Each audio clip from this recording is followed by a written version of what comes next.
Hello, ladies and gents. Welcome on back to more of Between the Stars. Thanks for joining me today. And in our last episode, we were heading back, I think, to the main headquarters. So I best we get going.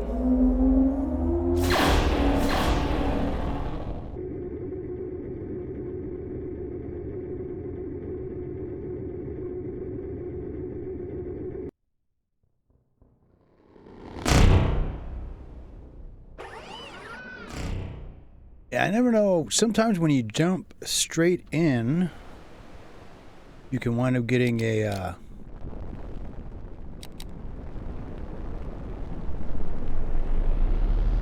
cutscene or something right away. So I wasn't sure. See what we get here.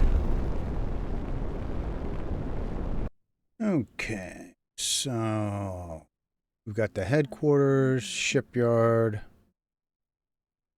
So I would assume headquarters is where we're supposed to go. Your ship remains, it's missing an S, in the sky out of reach of the defense systems. The tension so thick you could cut it with a knife. The war has not only taken a large number of your men, but has also left the chain of command hanging by a thread. Exio, Scott, Flynn, the three pillars that supported the Republic, had died alongside most of the high-ranking officials, leaving a handful of officers in charge of the biggest military conflict the galaxy has ever seen. Mason has not just proven herself to be a capable leader, but also sacrificed her own reputation to defend the values of the Republic. Now, below you, hundreds of soldiers await her words, ready either to follow her into battle or to execute her as soon as she sets foot in the facilities. Mason is well aware. What she says could determine the future of the fleet. Admiral, oh boy, here we go. Really, Neo, you dare question my orders? At your age, I already bled for the Republic in a dozen battles. What have you done? Just keep yourself busy under the desk of the higher-ups to gain influence. The Interstellar Republic will never follow someone like you. Oh, man. This is where you need real voice actors, not some YouTube guy. The Council chose me, Mason. The Republic is fed up with foolish soldiers who are driven by the bloodlust. Under my command, we'll achieve a new era of peace and prosperity. We'll pact our surrender with Emperor Nartos himself, if necessary. I won't let the Republic fall into this war. Never understood Marsh, Shio, Scott must be turning in their grave. They both look at each other through their terminals. Mason maintains her calm, proud appearance, in sharp contrast to Neil Marsh's aggressive tone. Your rank has the same value as your honor. As of today, all officers designated by Flynn will be relieved of their duties one by one. We'll investigate your relations with the former admiral. We won't tolerate any more infiltrators. I'll say it one last time. Soldiers, open the door. Don't do it. Don't massacre us like they did at Hedron Gygax. The controllers seemed confused as they watched the argument without knowing what to do. The loud siren announcing the opening of the spaceport rings out among sound of the engines. What the hell are you soldiers doing? Close the bay doors. To arms, to arms. Admiral Mason, we don't have much time. We've blocked the port's manual closing. You must land as soon as possible. The defense protocol will be activated when you hear the sound of shot that ends his life, splattering the terminal's camera with blood. Ooh. Immediately, you dive towards the spaceport's entrance, trying to dodge the projectiles launched by the ground defense systems. Jeez. As you give orders to your crew, time stands still and you hear the explosions of the ship that have been hit. You fire back trying to disable the turrets, but there are too many of them. Kendra Mason's ship starts landing, and now it's your turn. Once on land, you will have to advance through headquarters, repelling anyone who opens fire on you. There will be no way of knowing who is your enemy beforehand. You open the gangway and the crew and you, weapons in hand, disembark among gunfire from both sides. Neil Marsh's faithful have taken defensive positions trying to prevent you from landing. You can see Kendra Mason leading the commando, shooting nonstop at one of the building entrances where several soldiers are taking cover. Captain, we must make our way to the Admiral's office. This will not end until we finish Marsh. Ooh, okay. Hey, good start. What do we got here? We got fragmentation grenade.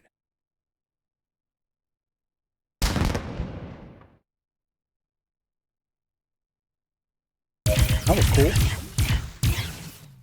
You got to be careful with this, man. You can use all your high-level people now, so we got to be real careful with how we go about this. We're getting lucky this time.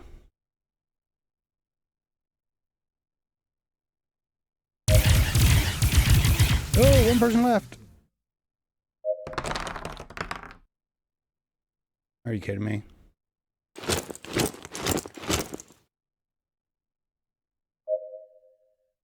Why didn't they shoot? That was weird.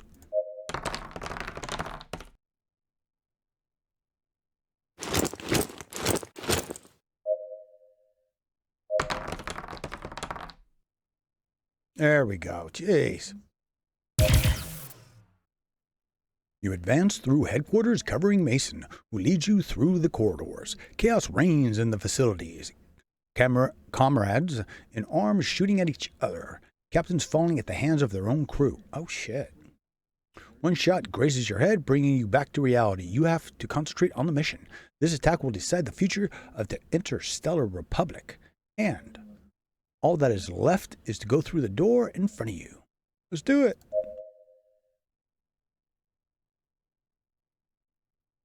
Oh, we got an execute or an arrest. Oh, boy. The control room is empty. Normally, a dozen soldiers would escort the Admiral in his duties. You have assumed that Neil would have barricaded himself there waiting for you, but it seems that not the case. You hear a sound from under one of the tables and approach, carefully kicking a chair out of the way. Neil is crouching underneath, sobbing. Wow. Marsh, I thought you were a fool, but I didn't think you were. Coward, too. You should have surrendered headquarters when you had the chance. Believe me, if you had been Nartos, this would have ended much worse for you. But here's the thing. Anytime you do something like this, I always feel like you don't want to immediately kill off anybody because that could turn them into a martyr. So we'll arrest him. You pick Neil by the arm and put handcuffs on him with the intention of taking him to the cells. The game was over for him. With Kendra's troops on the ground and the support of the captains who have rebelled against him, Admiral Neil Marsh's mandate has just been ended. Oh, she's going to shoot him. Don't bother, Captain. I'll save you some work. Again, you don't want to create martyrs. This man has preferred power to the Republic. He doesn't deserve to be taken prisoner. I know, but we are not like them. Interstellar Republic cannot be reconstructed through revenge. It's take him prisoner. You'll have time to think about what he's done. Kendra Mason puts the gun away again and nods for you to get him out of her sight. The headquarters is yours again. Take him to the cells. Oh, that's weird. I guess. Go back there.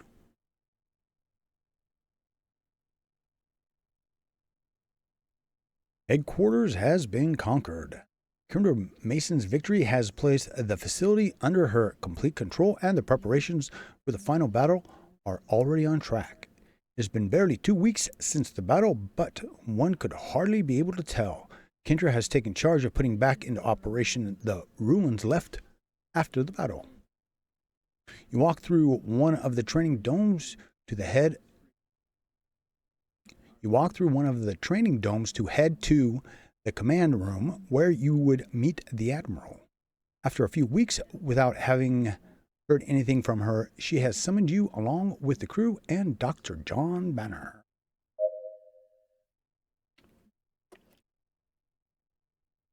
You enter the command room where the Admiral awaits you next to Captain Jesse Bradley.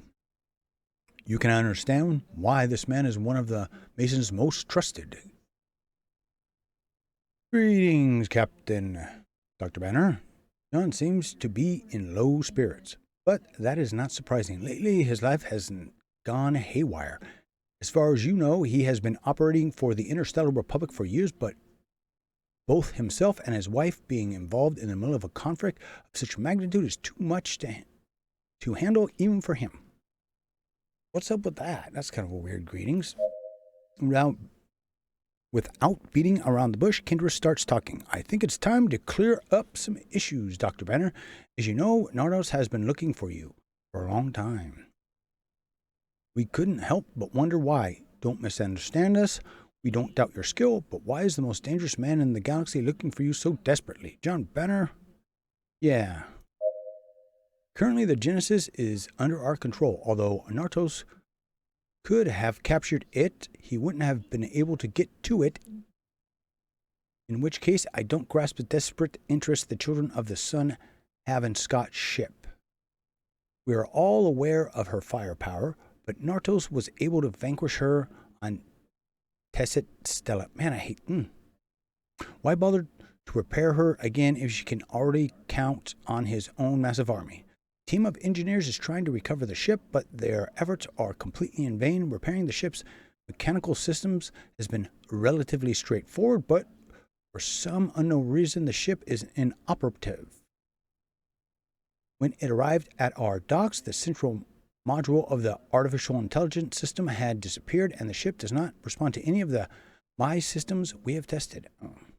Well, yeah, we've got the thing for it. Then we'll keep silent. It's been almost 20 years since I left my teaching post at Inncliffe, when the Interstellar Republic knocked on my door offering me the position of head researcher of the galaxy's most skilled engineers. I thought it would be the greatest scientific opportunity I'd ever had in my entire career. Now I realize it was a terrible mistake.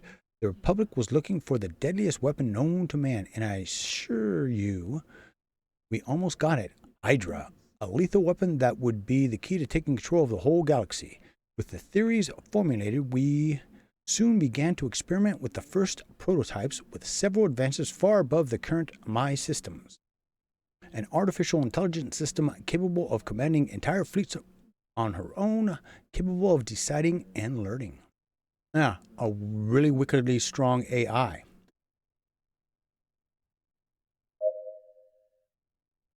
The years passed and the research came to a dead end. The system, while functional, seems to be acting against us. Of her own will, millions of lines of self-generated code, parameters set at will. Self-directed functionalities. We had gone too far. Hydra was alive, and we could barely control her.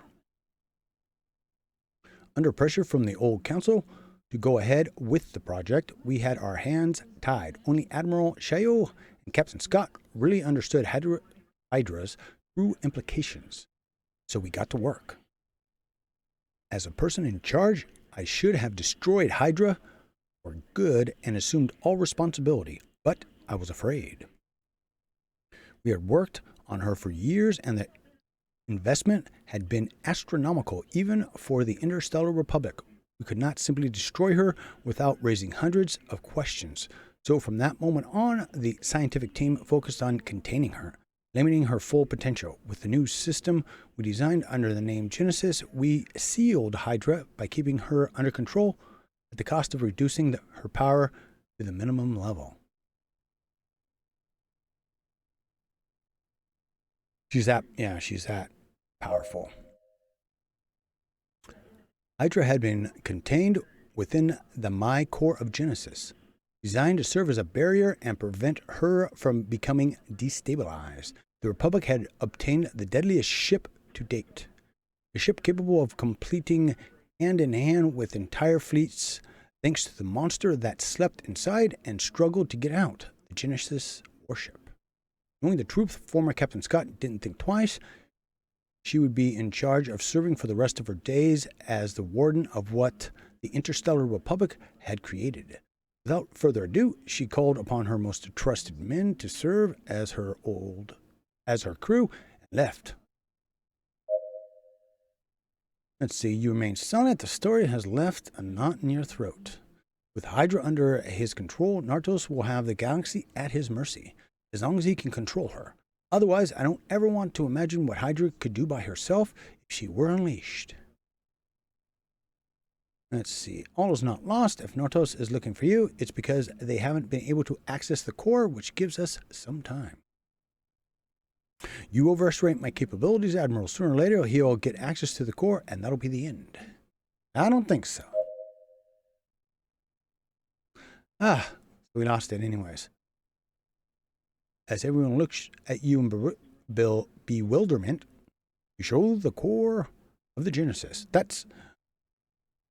We rescued the My Core from the Genesis when my crew and I found it. We wanted to know exactly what had happened to Scott, but it seemed that we have in our hands what Nartos seeks so desperately. All right. Yeah, no wonder they couldn't do that. All right, Banner, is unfair of me to ask this of you, but we must rebuild the Genesis. I fully understand the risks, but we have no other option. After the battle with Flynn, our capabilities have been greatly diminished. The only thing that can balance the scale is the weapon Nartos is looking for. Hydra can't be controlled, Admiral. She's too powerful. With enough time and the right personnel, maybe we could rebuild the ship and container as we did some time ago. No, nothing will change. The best thing to do, now that you know the truth, is destroy Hydra forever. I think that's what we're supposed to do. I don't know. It's been so long. Go for it. John, you've seen what the children of the sun are capable of. Without Genesis, we are lost. The galaxy as we know it will perish. And Otis will establish a region of terror without any opposition. We must try. Captain is right. Without your help, John, we are lost. I'll do it. We'll rebuild the Genesis and strengthen security. We'll keep a Hydra under control long enough to beat Nartos, but not a minute longer. As soon as we finish with the children of the sun, we'll destroy her forever. I swear it. I'll get to work. I swear. Banner leaves the room. After your oath, he will begin to work to rebuild the Genesis and strengthen the security of the core. Now that you are alone with Mason, you can talk to her. Let's see, I'm carrying a group of prisoners aboard my ship that we rescued in the city of where we found the doctor. We cannot return them there because the city is controlled by the children of the sun. I would like to ask them to remain at headquarters until the war ends. They have nowhere else to go. All right, Cap. We could use some help in maintaining the facilities. They will work at headquarters alongside us while they're here and will be paid accordingly. Shit. I mean, that's like the best situation they could hope for. Bradley keeps his mouth shut during the whole hearing, but does not take his eyes off of you. Just as the expression on his face, you can guess what he's thinking. By the way, Captain, we have received signals from a Children of the Sun scout squadron near this sector. Most of my men are busy fixing up the facility or beginning recruitment. I need you to take care of it. Bradley says goodbye with a grin on his face. Bradley, you will join the captain on the mission. I trust you will ensure safety. Either both of you come back or neither of you do. Oh. What did I do to get that kind of treatment? Gee, he who laughs best, and you use the moment to remind Bradley with a sharp glance. As you command, Admiral.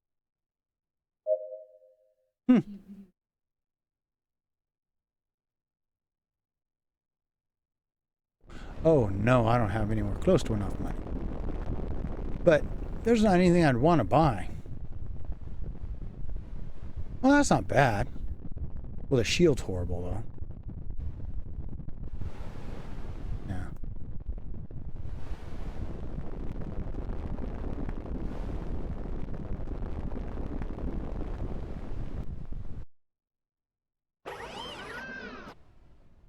Don't stay behind. I won't die for you. Same to you, Bradley. I hope you have better aim than when you tried to kill us. Coordinates set, Captain. Waiting for course confirmation. Engines at maximum power, May. Let's get rid of those scouts. Let's see, where are we going?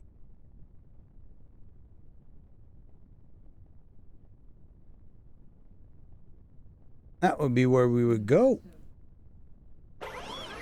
in the next episode, just because that was a lot of reading for me.